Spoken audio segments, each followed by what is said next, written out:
This is a refurbished and upgraded Dell Optiplex 7020 desktop PC. And as you can see here on the front I/O, we have 2x USB 3.0, 2x USB 2.0, microphone and headphone input, a CD DVD RW optical drive, and the power button, and the characteristic look and texture of a Dell Optiplex.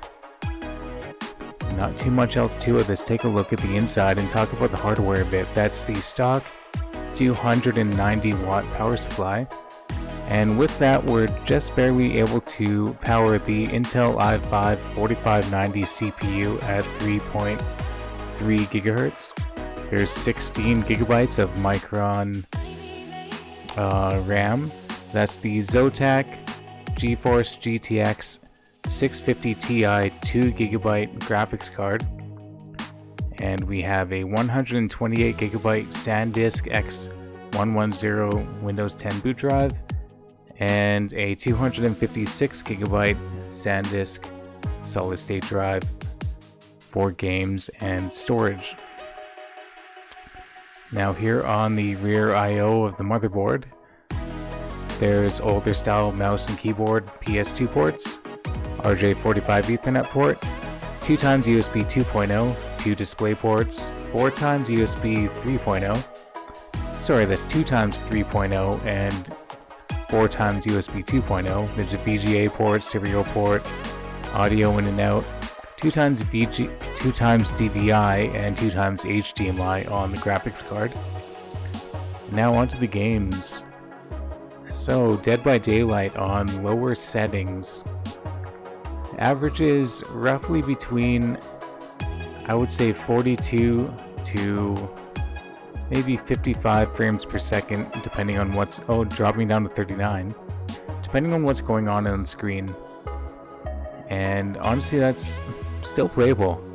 Still have a pretty good time playing that game. And here's Skater XL with a mixture of low and medium graphics settings, and averaging anywhere between 35 to 55 frames per second, maybe a little bit more, maybe a touch less. And honestly, with this game, as you can see, it's still pretty smooth performance. You can have a good time playing this game. I didn't experience any major stuttering at all. It was actually fairly smooth regardless of the frames per second count. And honestly, with this game and Dead by Daylight, you don't really have to worry about high frames per second. Now this is Left 4 Dead 2, a slightly older game, but also a lot of fun and pretty nice to look at.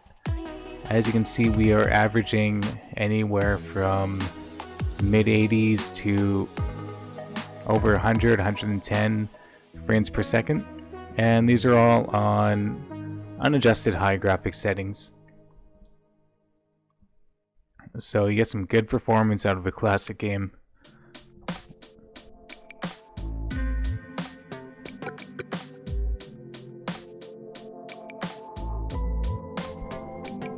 And on to CSGO, Counter-Strike.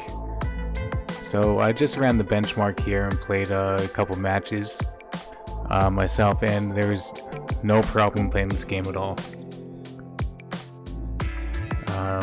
We're averaging anywhere from 80 to over 100 frames per second, only dipping down to quite low once we get into this dense fog, but otherwise great looking game on the system. So this is the Tomb Raider 2012 benchmark, and I turned VSync off for this one, and I ran it both with VSync and on and VSync off, and I found that it looked pretty good.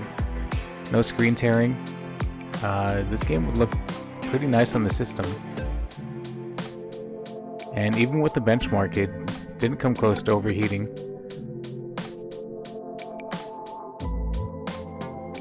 Now on to the UNIGINE Heaven benchmark, and what I did was I ran it first on high graphics settings, and we found an average of 30 frames per second highs of 67 and lows of 7.2. Now onto the low graphics settings, an average of 71.5, high of 122 and low of 27.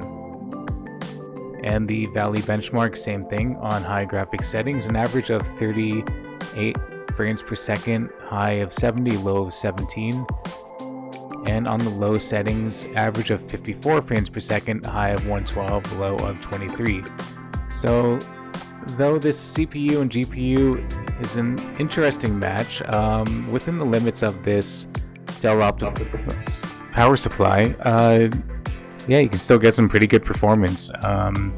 Unfortunately, everything is Dell proprietary on the motherboard, so swapping to a better power supply and entire different system is a little bit more challenging, but you still have a lot of fun with this build. So have a nice day. Hope this helps you out.